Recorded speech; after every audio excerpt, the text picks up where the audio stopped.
When the majority of people think of money, they relate it to stuff. How much stuff can my money buy me? If I make $1,000, what is this $1,000 worth? If you ask the majority of people, you relate $1,000 to how many nights can I go out, how many vacations can I go on, how many nice clothes can I buy, how many times can I buy extra guac. So the majority of people, when you think about money, is what stuff can I buy? The reason we call ourselves the minority mindset is because we think differently than the majority of people. When I want you to think about money, I want you to think about money in terms of how many assets can you buy. An asset is something that makes you money. And so now when you have $1,000 or $10,000 or $100,000, I want you to ask yourself, okay, now that I have this cash, how many assets, investments can I buy, which are things that are gonna make you more money? When I was younger and I made money, the question that I had was, how can I use this money to improve my car? I started by tinting my windows, and I got new rims, then I got subwoofers put in, then I got all this other stuff put in, and it was always this kind of like balance of, okay, I made $1,000, what can I do to my car? Ooh, I made $2,000, how can I upgrade my car? So anytime I made money before, it was, how can I spend this money in a way that's gonna better my car or whatever I have? This completely changed when I started investing in real estate, because after I bought my first real estate investment property, it was making me something like $250 a month in profit every single month. And once I got it up and running and going, it was $250 a month passively, which means I wasn't doing any work. Every month, $250 was being deposited into my account. Now, all of a sudden, the way I thought about money completely changed, because now I'm thinking in terms of houses and real estate instead of cars. Because now in my mind, I'm thinking, okay, if I can make $250 a month from one property, that means from two properties, I could make $500 a month. With 10 properties, I can make $2,500 a month.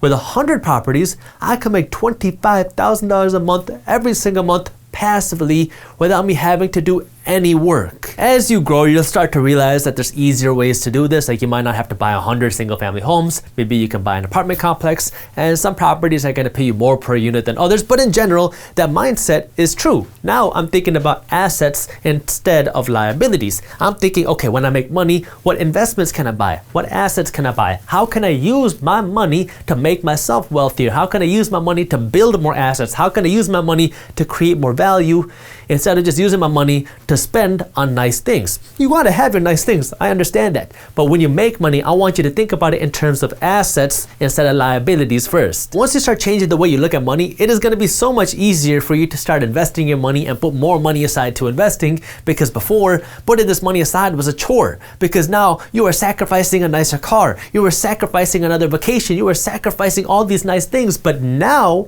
you're not making that sacrifice. Now you're working more towards your goals of buying more assets, because that's the way you're looking at money. Now you look at money as a tool to buy you more assets, which allow you to have nicer things. But now when you change the way you look at it, it's easier for you to make more of these sacrifices to buy more assets. That way you can have more freedom, have more wealth, and then ultimately have more of the nice things, the nicer cars, and nicer vacations. Now let's get into the numbers, because if you're subscribed to our channel, chances are you've heard me talk about our 75-15-10 plan, which says for every dollar that you earn, 15 cents is the minimum you should be investing, 10 cents is the minimum you should be saving, and 75 cents is the maximum you should be spending. Now I'm going to go over that 15% investing, why 15%, and what the numbers actually look like when it comes to building your wealth. Here's the thing. Investing is the real secret to building wealth for regular people. It is not building the next Amazon. It is not finding the next hot stock before it pops. It is not winning the lottery. It's not having a job that pays you $1 million a year. Yes, these things can help, but they are the exception to the rule. They're not the rule. So if you really want to build wealth, the secret is investing your money. And the issue here is so many people are not doing this, even though I think we should know this by now. It's hard because on one hand, we're never taught about money. Like we don't go to school learning about how money works, how budgeting works, how investing works, how to build wealth. And on the second side, we just don't really have kind of a good financial culture when it comes to spending, because we live in this debt culture where it is completely normal to finance your wardrobe. And so this is kind of the culture that we live in. And the only kind of financial education that people get nowadays is you go to your job, and then your job gives you this packet which says, here's your 401k information. That's why right now, half of America is not investing any money, not a single penny at all. And on top of that, the people that are investing, most of them are only investing their money in their 401k, even though your 401k was never intended to be your sole retirement or investment plan. So if we kind of diagram this out, if this pie represents America, that's a very lopsided pie. If this pie represents America, only half of these people, so these people are not investing any money. Only half of these people are investing any money at all. Now, out of these people that are investing any money, the majority of these people, so something like this, are investing their money only in their 401k. This is the only people that are investing their money in their 401k and out of their 401k. These are the only people that are creating their own wealth and retirement outside of what's kind of just given to you. Out of these people that are only investing their money in their 401k, which was never intended to be your sole retirement or wealth building or investment tool, out of these people, the average 401k contribution is just 7% of your income. So you have a huge chunk of Americans that are not investing any money. And then you have this big chunk of people that are investing their money, but they're only investing their money in their 401k, and the average contribution is just 7%, which means you have only a few percentage of Americans that are investing more than 7% of their income every single year towards their wealth, towards their retirement, towards their financial freedom. If you really want to become wealthy, you got to invest more than 7% of what you're making. Now, let me show you why investing a minimum of 15% of your income is so important. Let's assume that now when you're 21 years old, you go out and you get a job paying you just $30,000 a year. So you are making $30,000 a year, and let's assume that you're investing 15% of your income every single year before taxes. So that means you are investing right around $4,500. So I'm also going to assume that you're working a job where your salary is going to grow over time, and let's assume that your salary just grows by an average of 3% a year.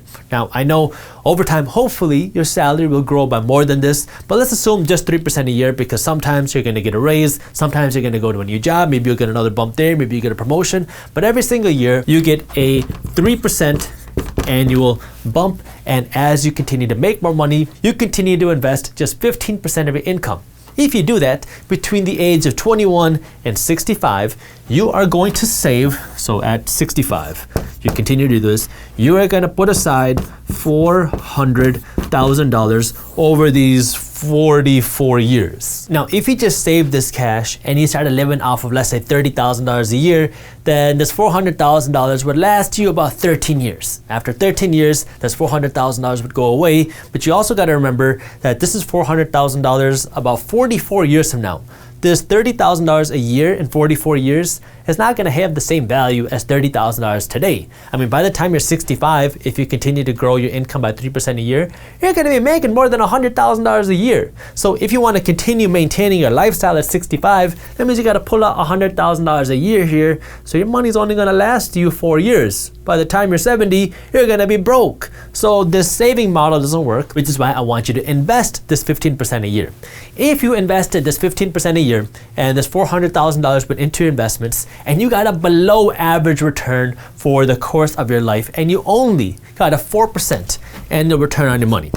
If you were able to get a 4% average return on your money over your lifetime, then this $400,000 will grow to right around $900,000. Quite a bit more, but you got to remember, this is still quite a bit below average. If you got an average return of 7% a year, then this $400,000 you invested over your time would grow to $1.9 million on the side for you to now use however you want. And if you could grow your money by 10% a year, which is just a little bit above average, especially when you account for inflation, then your money would not grow to $1.9 million, it will grow to $4.8 million. But the only way this is going to happen is if you're investing 15% of your income every single year. Now look, this is where you got to really understand money, because so many people make this mistake that when they're planning for wealth or retirement or financial freedom, they're thinking in today's dollars. They're thinking, okay, I'm young today. I'm hoping that I can live off of $30,000 a year or $50,000 a year or $100,000 a year,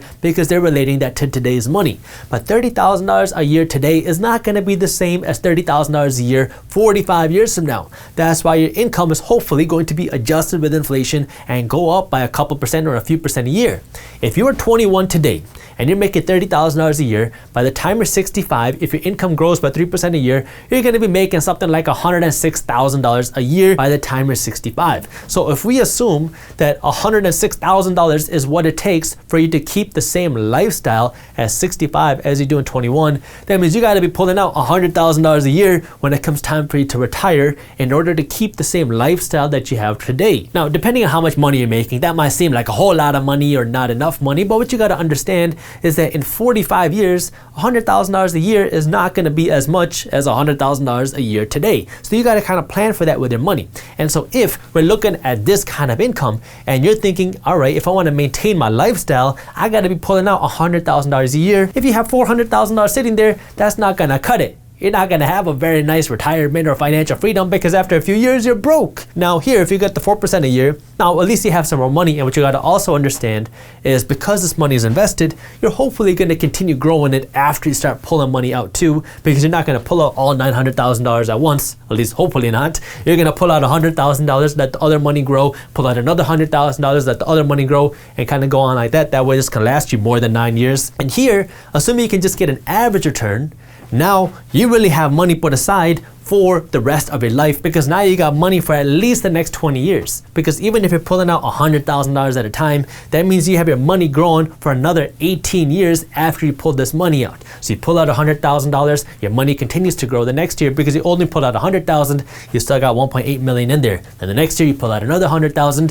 you have $1.7 million growing for you. So as long as you got money in the account, your money will continue to hopefully grow. I want you to be an aggressive investor. Actually, I need you to be an aggressive investor, because Social Security is becoming a thing of the past and pensions are becoming history. And so if you want to be able to take care of yourself and take care of your wealth and take care of your family and your finances, you got to be the one to put it in place, and you got to be the one to start taking action, because you cannot rely on the government to take care of you, because the government national debt is skyrocketing. They have their own problems. It is very hard and very painful to rely on somebody else, especially the government, to take care of you, which is why I want you to be an aggressive investor. That way you can take care of yourself and take care of your wealth. That way you can live your life the way you want, not worrying about what the government is going to give you. Now, there are different ways that you can invest your money. That way you don't have to actually sell your assets in order to have money in your hand. Like if you invest in rental properties, investment real estate, now you're creating passive income, cash flow. That way you can get cash in your hand every single month without you having to actually sell a property.